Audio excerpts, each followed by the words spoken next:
I'm testing out some new wedges today. Stop. Oh! So far, so good. Our setting is nestled in front of the North Shore Mountains at Stanley Park in Vancouver. The course designer was A.V. McCann. Yeah, the same guy that designed the illustrious Cal Club also designed this little pitch and putt. I mentioned new wedges. I'm used to playing most pitches with my 54 degree, and because I hardly ever use my 60, I decided to swap it out for a 58 degree with a more versatile grind. And today I'm trying to adjust to hitting lots of 40 to 70 yard shots with it, as I'm hoping it will allow me to attack more pins in this range. We're also going to look at my putting today. These greens might not roll true, but I should still be able to evaluate which way putts are breaking and hopefully dial in my speed.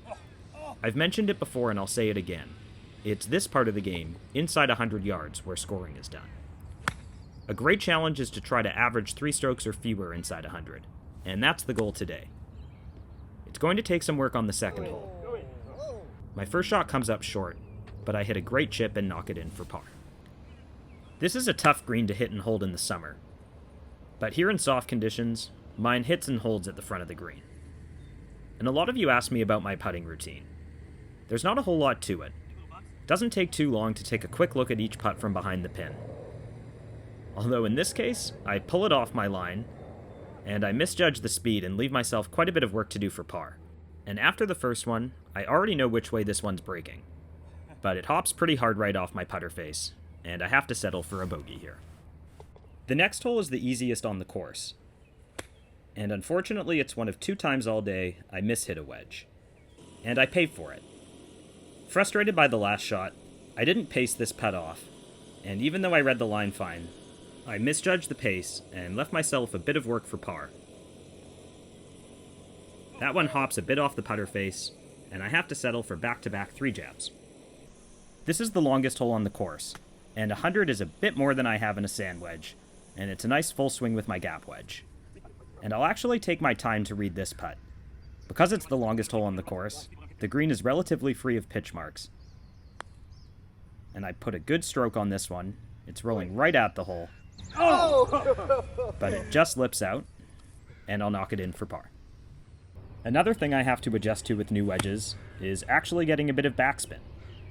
This one pitches right next to the hole, but checks back about 5 or 6 feet, and I'll have this for birdie, and I underread it just a hair, and we'll settle for another par here. 7 plays is the toughest hole on the course, mostly owed to a steeply pitched green, and it's nice to be able to hit a bit more loft into this green. This one checks up very close to the hole. I only have about 6 feet here, but I leave it just a bit high, which is frustrating because birdies are hard to come by on this hole, and I had a good chance there.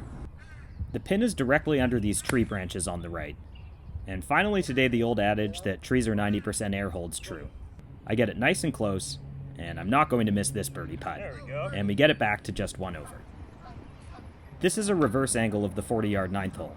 It's my first swing in this range with the lob wedge, and I hit it just a bit long. I'll take my time putting through the rough here. Good putt, Adam. I'm off a bit on the line, but I get it nice and close and tap in for par. I'm fine with 1 over on the front. And a pro tip to all you Vancouverites.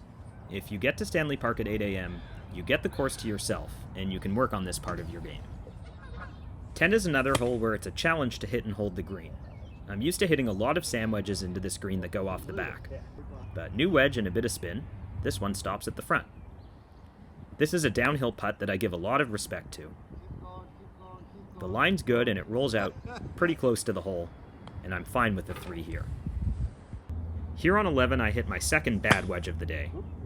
It's a chunk, and I'm lucky that it hits and holds pin high. And unlike the last time when I mishit a wedge, I will take my time and respect this putt. I wipe some debris out of the way, and I had that red right, although it turns a bit right at the end, and I'll tap in for par. New York has Central Park, and San Francisco has Golden Gate Park with a pretty awesome pitch and putt itself. But for my money, this is the best urban park I've ever been to. This is a good one here from 50 yards. It rolls right at the pin. Go in the hole. Go in. Oh! I thought it might go in, but it's actually a bit short. The other And way. here, rather than evaluating my putt, I'm busy telling my dad to film it from another angle. Uh-oh. and I hit a terrible one. But thanks, Dad, anyway. He did a good job getting the reverse angle here. Speaking of my dad, here he is. He taught me to play pitch and putt as a kid, Good shot. and he still got it. This one's at it, but once again, there's a bit more spin on these than I'm used to. And if this looks familiar to you, it's because only a few feet away from here, they shot the intro scenes of the Tour Championship in Happy Gilmore. I leave that one a bit short, and I'll have a bit of work to do for par, but I knock it in. 14 is the longest hole on the back, and it's another one where I'll need the gap wedge. I thought this would be okay, but it's actually a bit short of the green.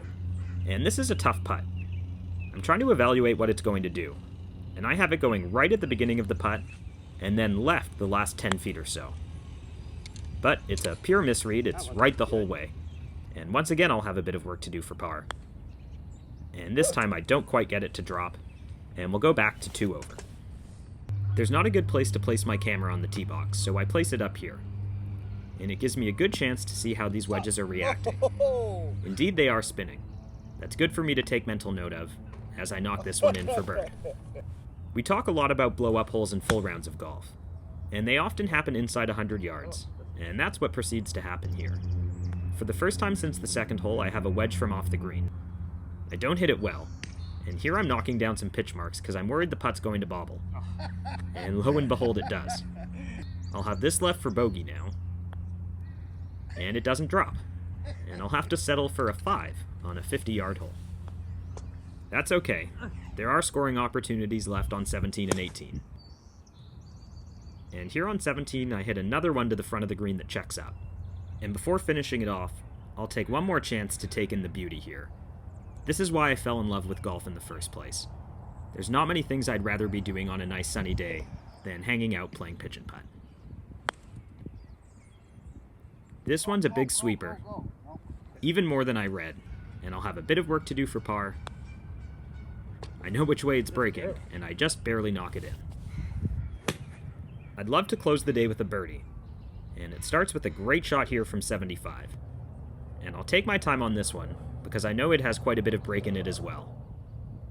I'm playing about 2 cups here, but I leave it just a hair high, and we'll have to settle for one more par to close the round. We're 3 over for the day, which is just a hair off of my goal of averaging 3 shots or fewer inside 100. And I'd encourage all of you to go out to your local pitch and putt and work on this. There are so many strokes to be shaved inside 100 yards, and they don't require swing overhauls or endless instruction, but instead just you, a couple of wedges and a putter, so you can groove in these little half swings and short putts.